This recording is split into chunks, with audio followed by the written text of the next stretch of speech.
Hola, ¿qué tal? Buenas noches, encantados de encontrarnos con ustedes en esta jornada de martes con bastante calor. Parece que la cosa va a ir a más a medida que nos acerquemos al fin de semana. Y al igual que en el terreno informativo, recuerden que el viernes comienza la campaña electoral de cara a las elecciones del próximo 23 de julio. Una campaña electoral que mediáticamente ya se está viviendo, como ustedes están comprobando, todos los medios de comunicación, entrevistas hoy, por ejemplo, en el programa de Ana Rosa, el presidente del gobierno, con el propio Feijóo ayer en el mismo programa, los dos principales líderes en los programas de máxima audiencia, en una pre-campaña singular, no lo habíamos visto de una manera tan perfectamente programada hasta esta campaña, y con otras muchas cosas que les vamos a ir contando. Pero para empezar lo vamos a hacer con una buena noticia que tenía lugar para los regantes de Granada a finales de la semana pasada y que hoy queremos abordar con todos ustedes, porque la provincia de Granada y en particular los municipios costeros han vivido una jornada histórica al firmar por fin con el Gobierno y con la Junta de Andalucía el desglosado número 9 que permitirá en el plazo de 3 años y después de una inversión de más de 60 millones de euros, el poder iniciar los regadíos de más de 700 hectáreas y abastecer de agua corriente a más de 300.000 personas de los municipios de la costa. La firma histórica después de que en 2004 se terminó la presa de Rules, de ese convenio que permita empezar esas obras del desglosado número 9 y con vocación de seguir con los siguientes desglosados. Yo creo que es un momento histórico para Granada, para Andalucía y para toda España, porque es una presa importantísima que tiene una capacidad de 111 hectómetros cúbicos que nadie entendía cómo podía estar allí sin tener la oportunidad del territorio, verse la capacidad de disfrutar de esa presa para seguir teniendo posibilidades de futuro, ¿no? Bueno, pues además de este asunto, hoy también ha sido noticia y ciertamente preocupante la nueva ofensiva de diferentes instituciones contra los cortes de luz. Cortes indiscriminados que sufre no solo la zona norte de Granada, sino cerca de una decena de municipios de nuestra provincia, donde se da la paradoja de que se estén produciendo cada día 2 cortes de luz con una duración media de 2 horas, con los graves inconvenientes que esto supone para personas electrodependientes y personas mayores. Un problema que se alarga durante varios años y ante el cual ninguna administración ha dado todavía solución. Por eso quieren exponer el caso a más de una veintena de instituciones y no declaran tomar nuevas medidas si sus requerimientos siguen sin ser atendidos. El defensor del ciudadano de Granada, Manuel Martín, ha recordado que la Fiscalía abrió diligencias contra Endesa que más tarde fueron archivadas. La investigación abierta en Sevilla por un caso similar al de la zona norte de Granada abrió una nueva vía a la esperanza para todas las familias que en pleno siglo XXI no tienen luz en sus viviendas, aunque sí reciben la factura en sus cuentas corrientes. Me alegré mucho que en Sevilla hayan abierto diligencias, hablé con ellos y ojalá eso vaya adelante, porque esto es una injusticia tan grande que algún día tiene que tener. Las injusticias, como son tan injustas, algún día, tarde más o tarde menos, se tienen que solucionar. Esto ya es indignante y vergonzoso, pero vamos a seguir, aunque falten las fuerzas. Pues seguiremos haciendo acciones de este tipo y las que hagan falta y seguiremos denunciando la situación. Al menos, no sé, aquí hay 23 instituciones que podrían mirarse una a otra y si alguna tuviera un punto de hacer las cosas con honestidad, pues sería bueno también. A lo mejor alguna se desmarca y nos llevamos una sorpresa. Y una treintena de startups andaluzas se han dado cita hoy en Granada, en el Palacio de Congresos, en una nueva edición del Alhambra Venture, un acontecimiento que pretende poner en contacto a esas empresas con posibles inversores de cara a poder desarrollar sus proyectos. El Palacio ha acogido lo que es considerado como uno de los eventos empresariales más importantes relacionados con las nuevas tecnologías. Las 30 empresas emergentes han sido seleccionadas por la Junta de Andalucía para presentar sus proyectos de los posibles inversores. Son iniciativas en diferentes estados de desarrollo que están teniendo la oportunidad de crecer de manera global con el apoyo público y privado. El Palacio de Congresos de Granada acoge el que es considerado uno de los eventos empresariales más importantes relacionado con las nuevas tecnologías. Las 30 empresas emergentes han sido seleccionadas por la Junta de Andalucía para exhibir y presentar sus proyectos a los posibles inversores. Son iniciativas en diferentes etapas de su desarrollo que tendrán la oportunidad de crecer de una manera global con el apoyo público y privado. Empresas que proponen soluciones innovadoras en multitud de campos, entre los que destacan la robótica y la inteligencia artificial, el sector agroalimentario, la salud, el metaverso y la realidad virtual. Casi 500 startups han pasado por este evento a lo largo de 10 años y posiciona a Granada, nuestra ciudad y Andalucía con este evento, que es el más importante del sur de Europa, en una ciudad, en una capital que con la fortaleza de su Universidad de Granada, de los grupos de investigación, pues es capaz de tener startups innovadoras que trabajan en todas las áreas, en todas las actividades. Esta competición tiene como objetivo seleccionar a las mejores empresas tecnológicas emergentes de la comunidad y ayudarlas a implantar nuevos modelos de negocio que atraigan talento innovador a Andalucía.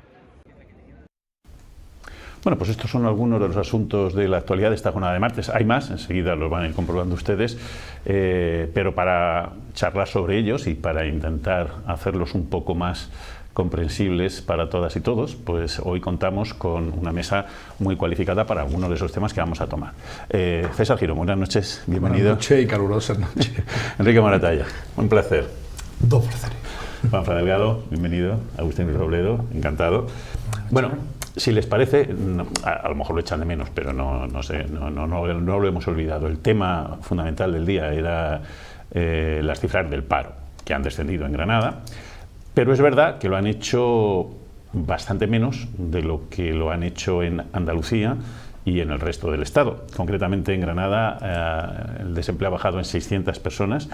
Estamos en la cifra de 76.000 en julio, un 0,78% menos de lo que ocurriera el mes de mayo y una bajada que es medio punto menos que en Andalucía y menos de la mitad de lo que ha bajado en España. Cifras que entendemos alguna razón tienen que tener, pero en cualquier caso no es la primera vez que ocurre así. Es cierto que los datos son buenos en el sentido de que estamos en límites prácticamente de crecimiento de empleo o de disminución del desempleo prácticamente similares a los de antes de que estallara la burbuja en el 2008.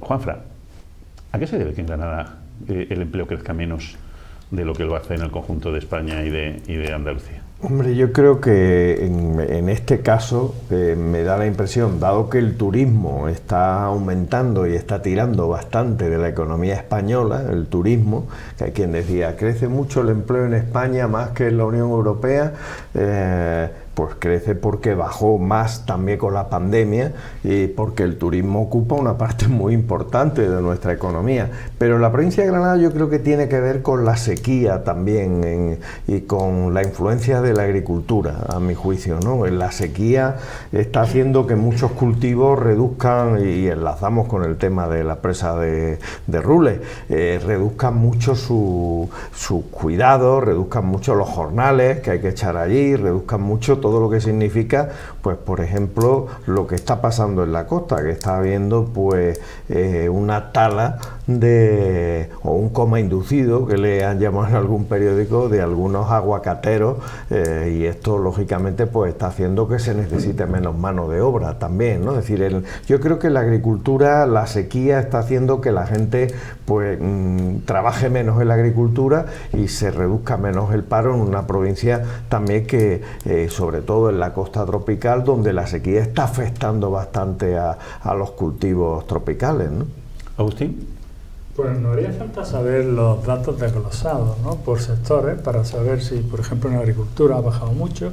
En junio es un mes malo para la enseñanza, porque hay muchos colegios que cierran y eso hace que vayan al paro, ¿no?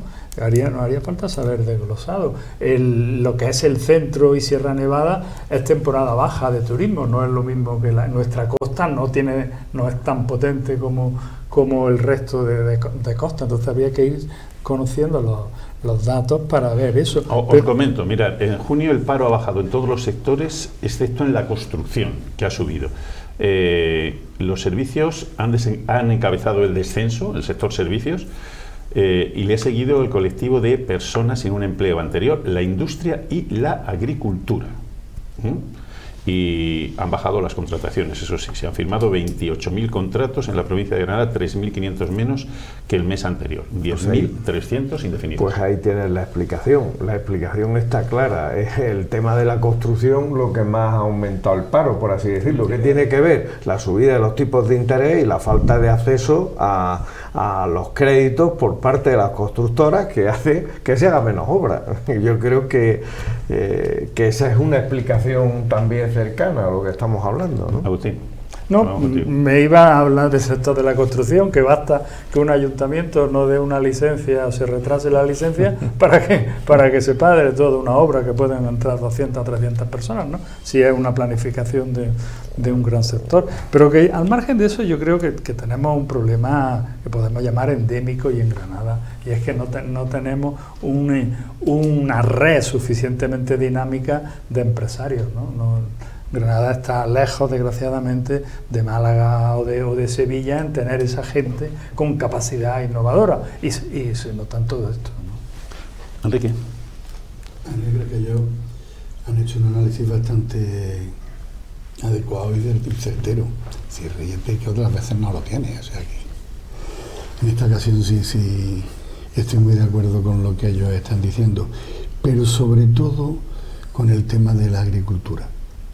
En la costa, estaban hablando de los aguacates, es que si seguimos con esta sequía y con este problema, que parece, cuando ahora después lo tratemos, que Rules puede venir a calmar mucho esa sed, pero hay determinados productos como el aguacate que necesita tal cantidad de agua que habrá que repensarse muy mucho el seguir potenciando eso, porque no vamos a poder sostenerlo en el futuro.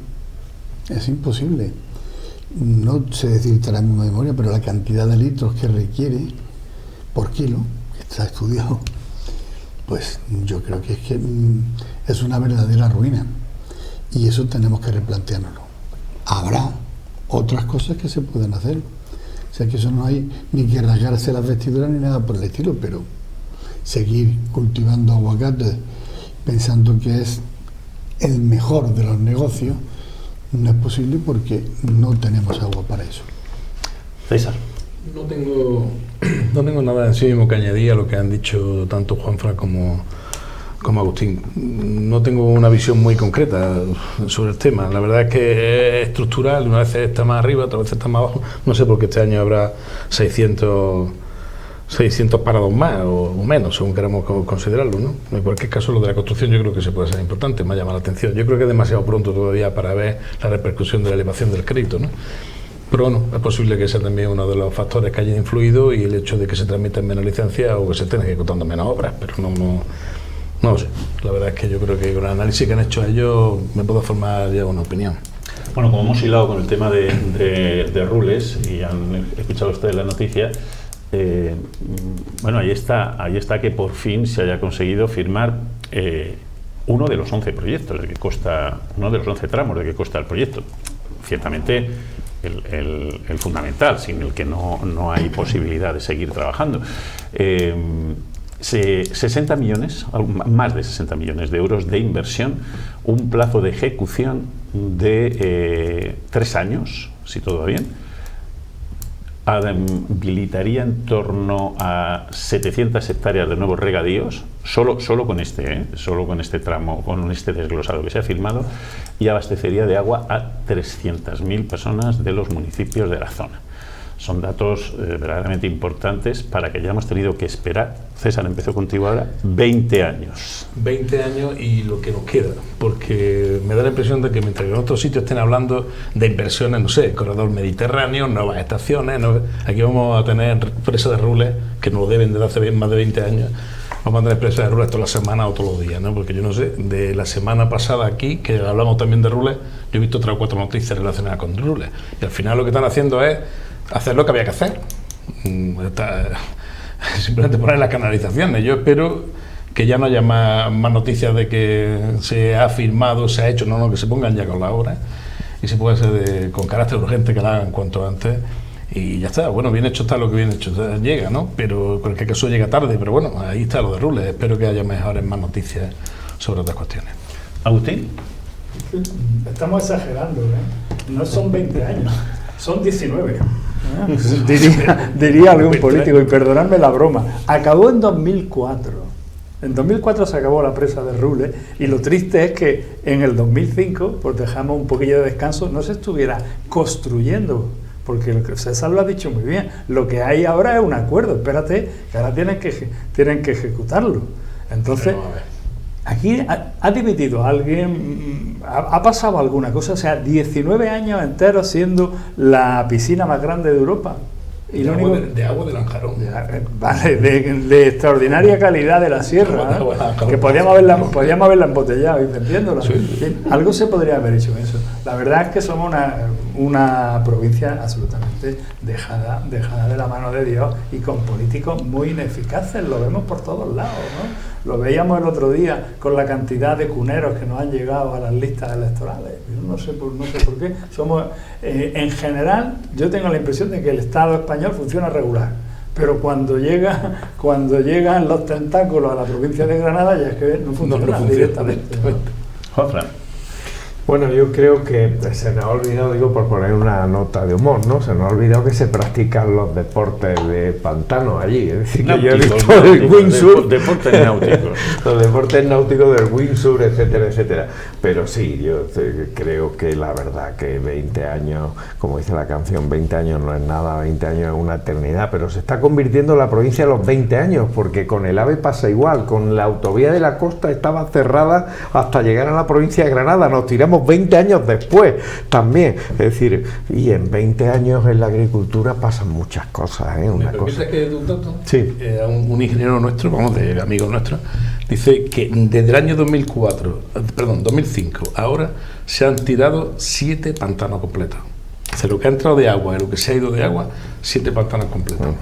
Se ha tirado al mar, ¿no? Se ha tirado literalmente lo hemos almacenado, ¿eh? Sí, literalmente de juzgado de guardia, vamos. Sí, estamos riendo, pero mire usted. Yo creo que es muy grave y que eso demuestra el que aquí los tiempos, en una era en la que está clarísimo que el tiempo es lo que más corre, es decir, el tiempo de ahora no vale lo mismo que valía hace un año y el tiempo de mañana va a valer mucho más porque se acortan mucho los tiempos. Con la llegada de la tecnología se acortan muchísimo los tiempos, con lo cual estos 20 años pues pueden convertirse en 60 por lo que hemos perdido.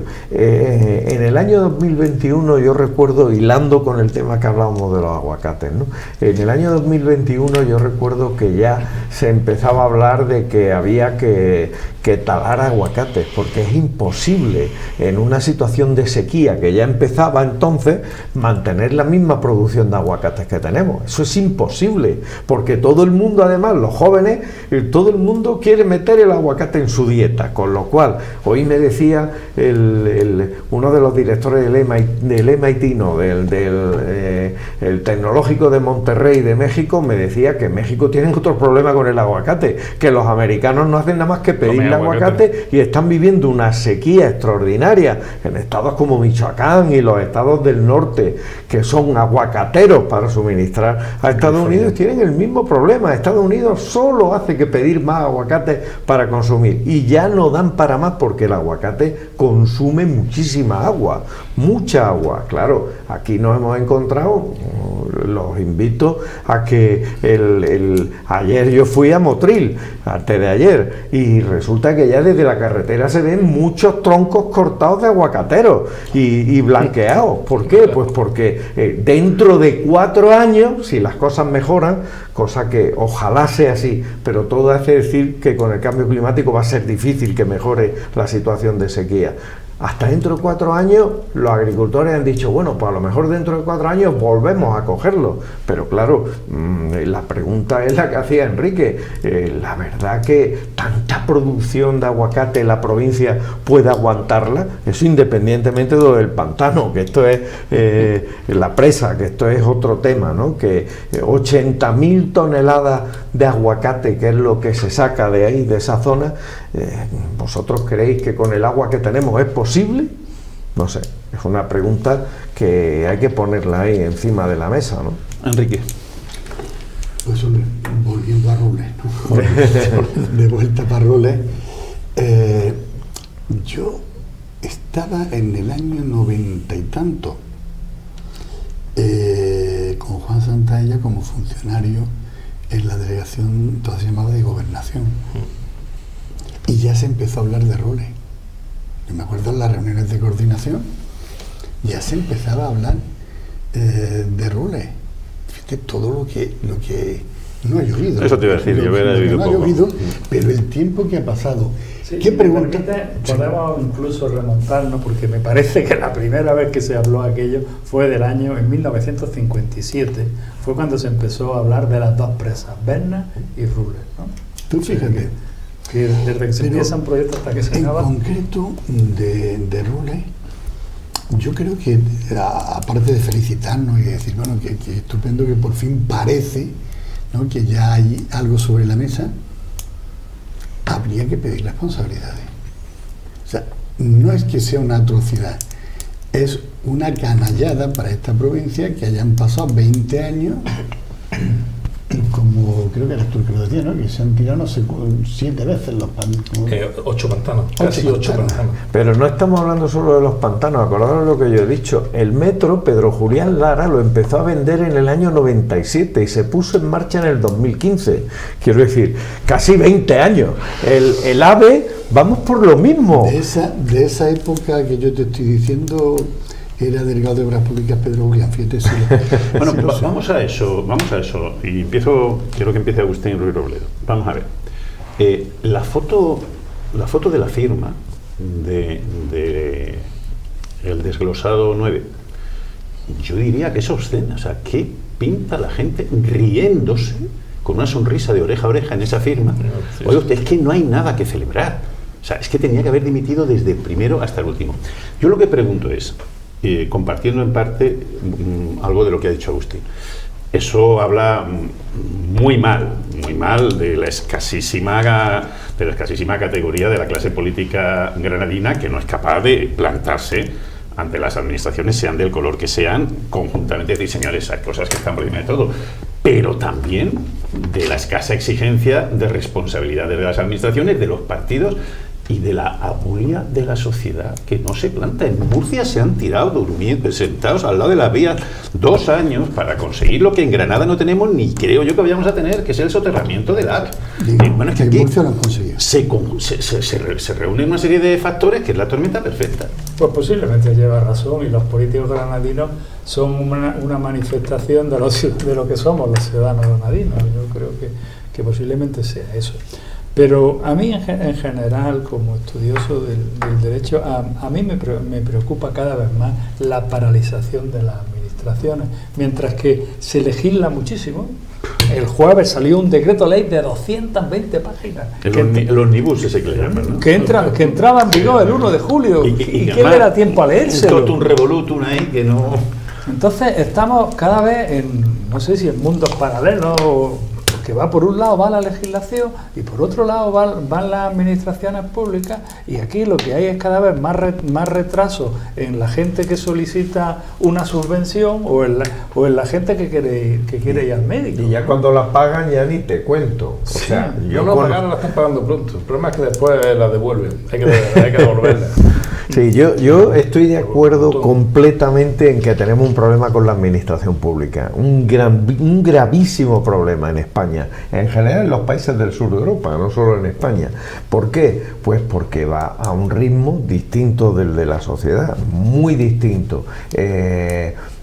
Tú decías lo de la ley ómnibus, pero hoy hemos sido testigos de una decisión que se tomó la semana pasada de quitar las mascarillas en el Consejo, las mascarillas, algo que creo que es súper sencillo, que ya se acabó la pandemia, pues resulta de que después de haber dicho que la iban a quitar en el Consejo de Ministros pasado, dijo el ministro no, que hay que esperarse porque tienen que hacer informe A, B, C, D, E. Pero mire usted, vamos a ver, ¿y por qué no lo han preparado antes? O sea, es una detrás de otra. Es una detrás de otra, y es porque, no sé, hay una desidia en general, y la reforma de la administración en los debates electorales no sale, pero la reforma de la administración se está haciendo esencial. Fijaros la cantidad de dinero que hay para los fondos Next Generation. Pues hay solamente ejecutado un 26% ejecutado, y fijaros que se tenían que gastar en 2 años. Tienen que pedir una prórroga, pero es que además los fondos de inversión de Europa para España, los fondos estructurales, hay solamente un 10 o un 15% gastado. Dinero que se tenía que haber gastado antes. ¿Por qué? Por la parálisis y el retraso de la administración. Tenemos un problema muy serio. Y lo peor es que yo veo dejadez absoluta con ese tema. Estamos enfrentando una situación muy compleja para un país como el nuestro, que necesita una administración ágil. César, que decías que sí, que las subvenciones se conceden, pero que luego hay que devolverlas. Sí, te voy a decir lo mismo. Si me permiten, es que me ha llamado la atención, 1 kilo de aguacate cuesta 2.000 litros de agua. ¿Qué vas diciendo? Que yo no lo sabía. Vamos, absolutamente. Lo digo para que se asusten los televidentes, que yo me he quedado muerto. Pensaba que lo había leído mal. Bueno. Me ha gustado mucho la pregunta a propósito del tema que nos está ocupando y la contestación a propósito de los roles. Yo creo que la firma esta que han hecho del 9º desglosado tenía que haberse hecho a oscuras por la noche y en los despachos, no contra luz y taquígrafo. Pero claro, las hemerotecas son fuertes y ahí está, ¿no? El señor Aspitarte, que es el que va a ir al Senado casi con toda probabilidad por parte del Partido Popular. Yo recuerdo el año pasado estaba diciendo poco más o menos que aquí todos éramos tontos porque no sabíamos pedir en Madrid, no sabíamos llorar y no sabíamos hacer que las cosas vinieran. Bueno, al final está ahí un poco de manera rocambolesca en ese acto yéndose. Yo no sé qué sé tanto tiene que reírse, en todas las cosas no creo que habrá aportado él precisamente a lo que venga de Rules. Está haciéndose la foto por esa casta política granadina perniciosa, que no todos los políticos de Granada son malos, pero esa es así, de los que están para estar. Y hoy están con Rules, mañana estarán con el aguacate y pasado estarán con el tema de las subvenciones. Engancho con el tema de las subvenciones. El tema de las subvenciones se tramita con cierta agilidad, porque vienen hechas a través de la normativa europea, se concede con dificultad, porque hay que reunir muchísima documentación, reunir muchos requisitos, pero se dan. Y se dan relativamente pronto. Además, a través del sistema... Te hablo lo que yo veo. Yo pongo un ejemplo que lo hemos vivido estos días, que salió en el Parlamento de Andalucía el otro día. El pago del alquiler para los jóvenes. Pero es escandaloso. No estoy hablando de ese tipo de subvenciones. Bueno, ya, pero me refiero a subvenciones que le llegan a los ciudadanos. Pero eso es otro tipo de eso son ayudas o subvenciones. Hombre, y que el presidente de la Junta dijo, hemos metido inteligencia artificial y nos ha salido mal el meter inteligencia artificial y hemos tenido que volver a hacerlo desde el principio. Pero es que llevan año y medio sin darla. Y además con los fondos transferidos. Pero yo veía a la subvención, a la letra gorda, la gruesa, la que viene para agricultura, para reforestación, para inversión en creación de empresas, esa se concede relativamente pronto. El problema es que después la labor inspectora que se empieza a realizar tarde. Cuando se realiza tarde, además se realiza de una manera... en fin, no quiero utilizar ninguna palabra malsonante, de tal manera que se realiza de manera muy perjudicial para el que ha recibido la subvención, y los procesos de reintegro de subvenciones son por miles, además con el cobro de beneficios. Incluso yo he llegado a algunos abogados a ver cómo nos dicen que se entrega la subvención y que la administración se financia con el reintegro de la subvención, porque ahí ya vos sabéis, un interés de recargo y tal. Y algunas veces yo llego a pensar que también es así. No es normal que haya tantísimo problema a la hora no de tramitar, sino posteriormente a la hora de reintegrar. O sea, se reintegra pero muchísimo. te lo voy a explicar yo por qué. No, yo te digo de donde yo lo veo. Yo es que lo veo a diario. O sea, que sí, es que os puedo señalar que el 70% de los pleitos de la administración son reintegros de subvenciones. El tiempo que se tarda desde que te llega la resolución de la subvención hasta que se cobra la subvención En el caso de la Junta de Andalucía supera siempre los 7 meses. En el caso de la Administración General del Estado supera con creces los 7 meses también. Es decir, no cumplen ni la ley del pago a proveedores. Enrique. Pues hoy llevemos la tarde de la noche. Es que el tema que sacas es que es escandaloso. Y sobre todo lo que has insinuado tú. Porque es que eso está ahí. Ahora sí. ¿Te refieres a lo de la...? Claro que se financia. No, a ver, las subvenciones por regla se concede el 75%, posteriormente justificación el 25%. Entonces te dan el 75%. Y posteriormente es mucho más fácil que se pida, muchas se reintegran el 75% más el 20%, más los correspondientes intereses de demora.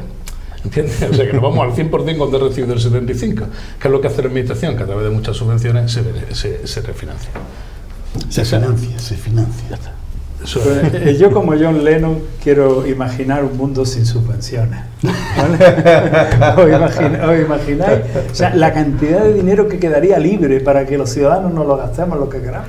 Bueno, en lugar de gastarnos lo que nos da la administración, que previamente nos lo va a quitar. En el mundo anglosajón las subvenciones no funcionan así, funcionan de una manera muy distinta. Es decir, lo que es la intervención del Estado, el Estado de fomento, en Estados Unidos, especialmente en este caso Estados Unidos, la subvención no es como se hace aquí, para todas las cosas, para todas las actividades, ese macroestado ingerente e inversor, ¿no? E interventor.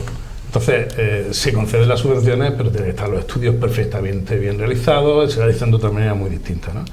Y efectivamente aquí lo que pasa es que todo el mundo está pendiente de coger una subvención, ya cada vez menos, la gente va menos a pedir las subvenciones porque que después le cuesta muchísimo. Y pide las subvenciones, recibe las subvenciones y después empiezan los problemas. Eso es lo que está pasando con características. Por eso es mejor que no haya subvenciones, que se bajen los impuestos, con lo cual además habrá menos Estado, habrá menos funcionarios y más libertad para que cada uno se organice como quiera. Posiblemente, en eso te doy la razón. Pero la clave, como dice Agustín, menos Estado. Pero menos Estado. Menos Estado en el sentido de menos administración. Sin duda. Yo soy funcionario, yo creo que algunos de los que estamos aquí somos funcionarios, todos, en percusión hecha de Agustín, pues un poquito de menos funcionarios. Y dicho esto, si la administración funciona peor ahora, posiblemente es por la colonización que hay en las altas esferas de políticos que son nombrados, da igual que sea el Estado central o la Junta o los ayuntamientos, hay una cantidad de colonización que no están preparados. Y son políticos que ocupan el puesto y se produce un efecto curioso, ¿no? Un concejal de no sé qué y se nombra un coordinador para que el coordinador funcione. Resulta que el coordinador, en vez de ser un funcionario, es un político, ¿verdad? Con lo cual llegamos al disparate ese de que en la actualidad en el Ayuntamiento de Granada hay 27 políticos y 27 asesores, decía el otro día, decía la prensa. Yo creo que la profesionalización de la administración es absolutamente necesaria. No sé, por ejemplo, en Francia hay una escuela de alta dirección para la administración propiamente. Yo creo que hay que ir a ese tipo de estructura y que sea muy necesario haber pasado por allí para poder entrar. Porque ¿qué es lo que ocurre? Y hablemos con propiedad. En la juventud de los partidos políticos, en la estructura de los partidos políticos, empiezan a educarse en la política porque saben que ahí es cuando van a ser nombrados a dedo como coordinadores de un área que seguramente en su vida han gestionado y se van a tener que basar en los funcionarios para tomar decisiones. Entonces, los partidos políticos están llenos de gente que hacen su carrera así. Cuidado que estamos yendo a un sitio peligroso, les decíamos al comenzar el programa que esta campaña era una campaña, o esta pre-campaña, que tiene algunas características bastante singulares. Es verdad que la presencia de los líderes en los medios de comunicación es habitual, pero quizá estemos asistiendo a la primera en la que, incluso por encima de los actos públicos, están las citas mediáticas de primer nivel. Los 5 programas de mayor audiencia de la televisión en nuestro país, sea del canal que sea, han contado ya con la presencia tanto de Pedro Sánchez como de Núñez Feijóo. Además, sucesivamente, casi sin solución de continuidad. El último episodio ha sido hoy mismo, con Pedro Sánchez, con Ana Rosa Quintana, en algo parecido a una sesión del proceso de Nuremberg, porque ahí se masticaba la tragedia, y ayer fue con una crónica preciosa del País de Manuel Javoy. Ayer fue con Feijóo. Bueno, una cosa tremenda. Bueno, ¿qué os está pareciendo, Agustín? No sé si has tenido oportunidad de ver alguna. Yo tengo que reconocer que lo sigo bastante poco, y muchas veces de segunda mano, ¿no? De amigos que me mandáis WhatsApp y ya por ahí me conecto. Pues a mí me parece que estamos volviendo al bipartidismo, ¿no? Después de la explosión aquella que tuvimos, y nos hizo a mucha gente nos hizo ilusión la nueva política, pues nos hemos encontrado que los dos grandes partidos de la nueva política, Ciudadanos y Podemos, cada uno por distintas factores, pues han fracasado, y entonces estamos volviendo al bipartidismo, y estas representaciones por los distintos medios, pues es eso, la vuelta al bipartidismo. Y si tengo que dar mi opinión personal, es que a mí en lo poco que estoy siguiendo no me están gustando ninguno de los dos, sinceramente, ¿no? Enrique. Tú vas camino de no votar. Te estoy viendo venir. Pues... Va camino de pedir la abstención, además. No solo de no votar, sino de pedir la abstención. Si me permitís que me confiese, yo la última vez me abrí ya al partido ese de voto en blanco, ¿no? Porque es un partido que pretende que si llega a cualquier parlamento no va a ocupar la silla, y entonces eso me parece a mí muy buena idea. Menos políticos, por favor. Enrique. Pues, ¿cómo te lo digo yo esto? Sin que hiera la sensibilidad de los espectadores. Nada. Está haciendo un esperpento y un show al que están colaborando decisivamente los medios de comunicación. Es que se entiende muy difícilmente que el presidente del gobierno, luego hablamos del presidente de la oposición, ¿cómo es posible que vaya a medios poderosos, muy poderosos, con una audiencia enorme, y no le pregunten una palabra sobre la economía? ¿Cómo es posible eso? Cuando normalmente la economía es algo decisivo en unas elecciones. Como si no existiera. Le hablan del avión, de esto, de lo otro. Y yo digo, eso es una estrategia, eso lo marcan realmente los consejos de administración de determinados medios. De eso sabes tú más que nadie, digo de los medios, no de lo que estoy diciendo. A mí me parece que es preocupante y grave, es muy grave que eso esté ocurriendo. Es que no hay nivel en las entrevistas. Y claro, así están siendo las entrevistas. Llevaba razón Agustín, es que llega un momento en que los personajes quedan desdibujados. En alguna ocasión no hace falta mucho para que se desdibujen, pero es que colabora mucho el escenario que se les plantea. César. Se ha deteriorado mucho la política y los medios. Las dos cosas. O sea, si uno va a los periódicos hoy, no todos los políticos van en un polo y otro en otro polo, trabajando por un bipartidismo, está clarísimo, el restablecimiento del bipartidismo, sino que es que los medios, unos han optado por una parte y los otros han optado por la otra. Entonces hay un enfrentamiento mediático, un enfrentamiento político, cuestión que es normal. Pero efectivamente, como dice Enrique, es que yo lo poco que he visto, pero he visto esta mañana de refilón ahora lo de Ana Rosa Quintana, y yo la verdad es que no sé qué hace el presidente ahí. Yo no vi el de Feijóo, me figuro que no sé qué es lo que hacía Feijóo ahí, no por la señora Ana Rosa Quintana, que era una excepcional periodista, me parece, pero me parece que no es el lugar como para hacer ese tipo de debate. Lo que pasa es que los jefes de campaña estarán buscando precisamente esos programas por la máxima audiencia que tienen. Es decir, que a poco veremos a Belén Esteban pidiendo el voto para uno o para otro, o diciendo quién es el que debe de estar. Yo me da un poco de pena por nuestro sistema, que por lo demás pasa en otros países, ¿eh?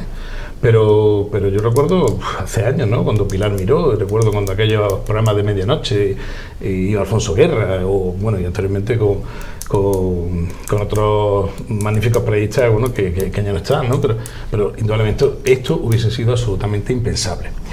Si vamos a optar por un sistema de alguna manera americanista, en este caso, que es donde bueno, pues se va a los programas de máxima audiencia, independientemente igual de cuáles sean los contenidos, Bueno, pues entonces optemos también por otras cosas, ¿no? O sea, que el control de las decisiones políticas, de la política, no lo hagan las juntas electorales, sino que lo hagan las asociaciones de las prensas, que los cómputos de votos no lo hagan entes cualificados, sino que lo hagan concretamente, hagan de notarios como Estados Unidos, United Press o la Associated Press.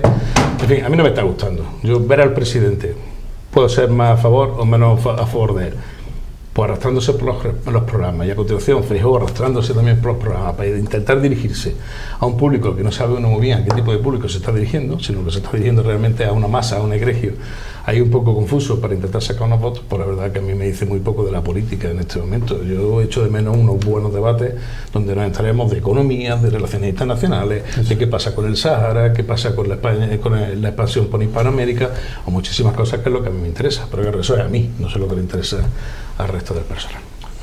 Bueno, yo creo que asistimos en la última campaña, no solo esta, asistimos a una predominancia absoluta de la televisión sobre la campaña electoral, la pre-campaña, incluso en la gestión, ¿no? Durante la gestión.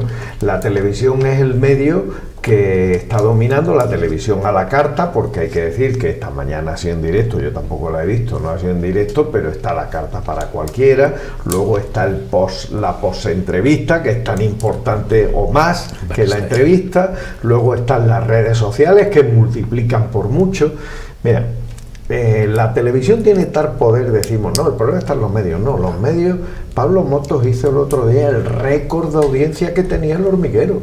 Y eso no es casualidad, eso no es casualidad. Pero no solo hizo el récord de audiencia con El Hormiguero, es que además en las redes sociales multiplicó, me parece que ha sido, no sé si lo han estudiado los que estudian la influencia, lo han multiplicado por 27, el efecto que ha tenido su audiencia, con lo cual, ¿qué quiere decir? Que los políticos que ya han planteado esto en clave americana lo están planteando en la televisión. Otra cosa es el contenido, ¿vale?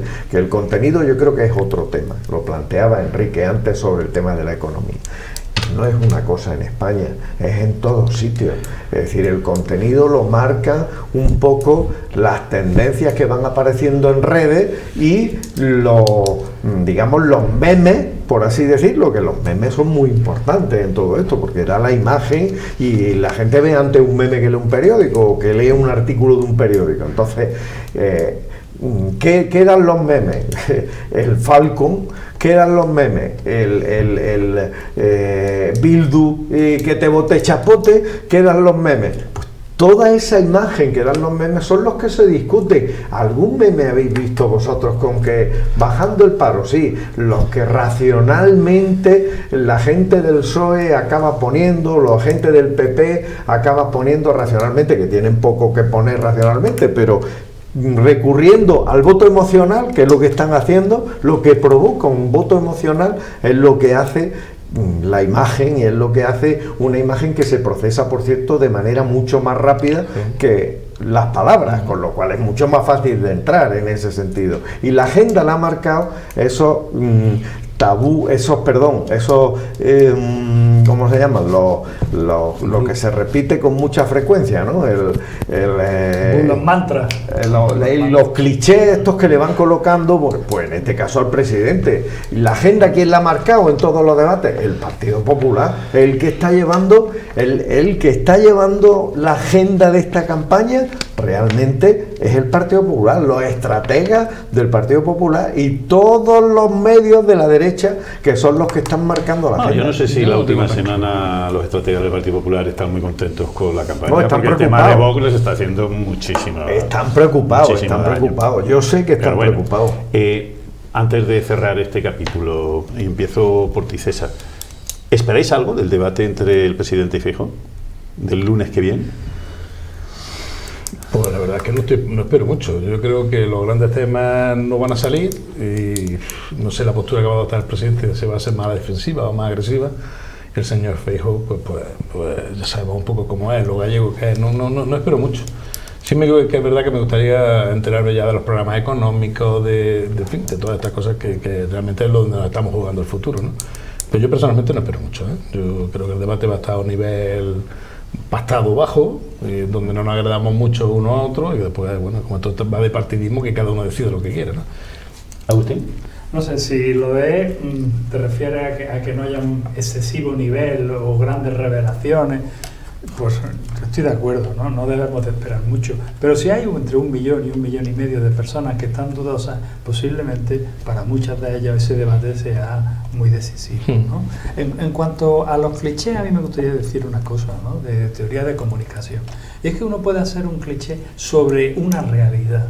Es decir, nosotros no podemos, por mucho que quieran los publicistas, es muy difícil de hacer de una persona, pues por ejemplo, que tiene alas, o por ejemplo que el presidente es un tío muy cercano, ¿no? Es difícil. ¿Por qué? Pues porque durante mucho tiempo lo que ha transmitido es otra cosa. Entonces, si ahora es muy fácil decir que te vote chapapote y la gente se lo cree... Chapapote, que te vote chapote, perdón. Oye, un buen eslogan ese. ¿Vale? Sí, es porque antes, cuando se hizo la reforma laboral, quien salió a explicarla era un tío de Ribatasuna. ¿Vale? Es decir, porque... ¿Y quien gobierna? ¿No era uno de Extremadura? De Extremadura. No era un diputado extremeño. No salieron. Perdona, ¿por qué se equivocó? Ese fue el que votó. Ese fue el que votó a favor. Pero la explicación de la última reforma la hizo HB, ¿vale? Que además se lo dejó Pedro Sánchez a propósito. Luego, si Pedro Sánchez ha dejado durante mucho tiempo... Ya estaba antes lo de que te vote chapote. Vale, bien. Pero es que resulta que antes... que ya hace confirmarlo. Hombre, es que eso, antes de eso, ya llegó el apoyo de HB, ¿no? O ha sido la derecha quien ha dicho en Madrid que se ha portado muy bien HB y que ha salvado a cientos de miles de personas gracias a sus votaciones, que por cierto luego hubo que tuvo que rectificar, entre otras cosas, porque HB se había abstenido. Lo que quiero decir es que si hay unos clichés bastante negativos sobre el Partido Socialista ahora y sobre el propio presidente, es porque tienen una base de realidad, creo yo, muy poderosa. No tengo yo tan claro lo de la base de realidad, pero bueno, Enrique. No, yo... Perdón, sí. No, a lo que he hecho. No de la base de realidad, porque al final... Es que hemos estado viendo al presidente constantemente en una actitud muy distinta. Y durante la pandemia estuvimos los sábados por la tarde oyéndole 1 hora y media diciendo cosas en un contexto donde todo el mundo estaba traspasado por la situación. Y ahora están vendiendo un presidente distinto. Que yo no digo que no sea distinto, que puede ser como es ahora, pero yo estoy de acuerdo con lo que dice Agustín. En este momento es muy difícil cambiar eso porque todo el mundo tiene hecho un cliché sobre determinadas personas. Yo particularmente he estado con el presidente, vosotros también habréis estado. Yo estaba con él en Moncloa, he estado comiendo con él en un momento distendido, no es una persona que transmita cercanía, que transmita afabilidad, no, lo siento, de verdad que no. Otros no lo siento por ese camino. A ver, en la Moncloa parece que no hay muchos presidentes que los que hayan pasado por allí transmiten esa cercanía. José María Aznar tampoco creo que era de eso. Por ejemplo, pero José Luis Rodríguez Zapatero sí. Sí, bueno. Hay color, o sea, pero cuando se está en la Moncloa no sé qué pasa que se transforman. Pero tú has hecho otra pregunta muy interesante que a mí me gustaría comentarla, ¿no? Referente al debate, ¿vale? Tú has preguntado, bueno, ¿qué os parece el debate del lunes? ¿Qué ¿no? esperáis? Yo creo que es un debate, fíjate que yo creo que los debates no cambian votos. No creo que este debate cambie mucho voto, pero quien más se juega es Pedro Sánchez. ¿Por qué? Porque ha empezado a intentar remontar esos diputados que las encuestas le dan y que el ir a estos programas de televisión que hemos dicho ahora y antes no había ido, y de radio también, en la COPE, en Onda Cero, a los que no había ido, ¿no? La COPE no. La COPE fue Zapatero. A Onda Cero, perdón. Bueno, a todos estos que no ha ido, yo creo que lo que está generando es otra imagen, o está intentando generar otra imagen. Entonces, yo creo que Pedro Sánchez se juega mucho en el debate del lunes y no creo que sea un debate aburrido, no, estoy seguro que por no el planteamiento que va a hacer, ¿no? En ese sentido. Entonces, creo que va a ser muy interesante el postdebate, insisto, es más interesante que el debate, porque luego después... Es que hay un debate del debate después. Efectivamente, muy interesante. Es una pena que solo haya uno, ¿eh? Yo también lo creo. Yo recuerdo todavía el debate de Solbes y de Pizarro sobre economía, que en aquella campaña electoral se recuerda más ese debate que el de Aznar, que el de los candidatos a la presidencia. Claro, porque, por ejemplo, la reforma laboral que decía Agustín que Bildu, es que yo he visto defendiendo ahora la reforma laboral a Feijóo. Claro, es decir, si estaba tan mal, ¿por qué no lo votaron? Y dejaron que Bildu fuera el que lo votara. A ver, Enrique, que no ha intervenido en esto. Sí, veo que mis compañeros de mesa se han tomado la medicación hoy. Están que se salen. Yo sí espero mucho de ese debate. Yo sí creo que puede ser un debate muy interesante. Y algo que has apuntado tú, Juan, es que al presidente no le queda otra. O aprovecha esa ocasión o lo tiene muy mal. Lo tiene muy mal de todas las formas. Pero esa puede ser una gran oportunidad para él. Yo creo que va a ser un debate, si no apasionante, muy interesante. Sí, yo también coincido con eso, que el debate del lunes que viene va a ser bastante interesante. Bueno, hablaremos aquí del martes. ¿Quién lo va a moderar? ¿Quién lo va a moderar? Lo va a moderar Vicente Vallés y Ana Pastor. Vale. Es que el presidente de vuestro colegio y sé que hoy de vuestra academia está ya. Y sé que hoy estaban negociando todo. Los equipos de los dos partidos estaban negociando los tiempos, el minuto de oro, los bloques, absolutamente todo. Va a ser una mesa que tiene, creo que son 2,5 metros, en un extremo uno y otro, que no sé cómo ha quedado el sorteo, y los dos moderadores en el centro, pero fuera de la mesa. Así, ese va a ser el formato. ¿Es el formato Putin? Sí, Putin. Más o menos. Hombre, la mesa es un poco más chica que la de Putin. La mesa es un poco más chica. Si os dais cuenta, además del debate, el debate público que está habiendo en estos días es qué va a hacer cada uno en el caso de que el otro saque mayoría suficiente. Es decir, eso si queréis lo hablamos en otro. Hay que hablarlo. Pero hay unas sensaciones extrañas. Yo tengo la sensación de que en el Partido Popular se está siendo un poco osado. Se da por la victoria segura y que Feijóo está hablando cada día como si ya fuera el presidente. Y eso, ojito, que eso a la gente le toca mucho las narices. Eso a la gente le cae bastante mal. Aparte que eso electoral puede tenerse. Pero que con esa soberbia le cae a uno bastante mal. Es decir, que lo primero que voy a hacer cuando me elijan va a ser llamar al... Eso está obligado a decirlo. Pero es que es así permanentemente, ¿no? En estos días yo digo, joder, me parece bastante poco prudente. Pero bueno, vamos a hacer una pausa. Volvemos ahora mismo. A cargarme ministros facetas. No, voy a cesar una pausita.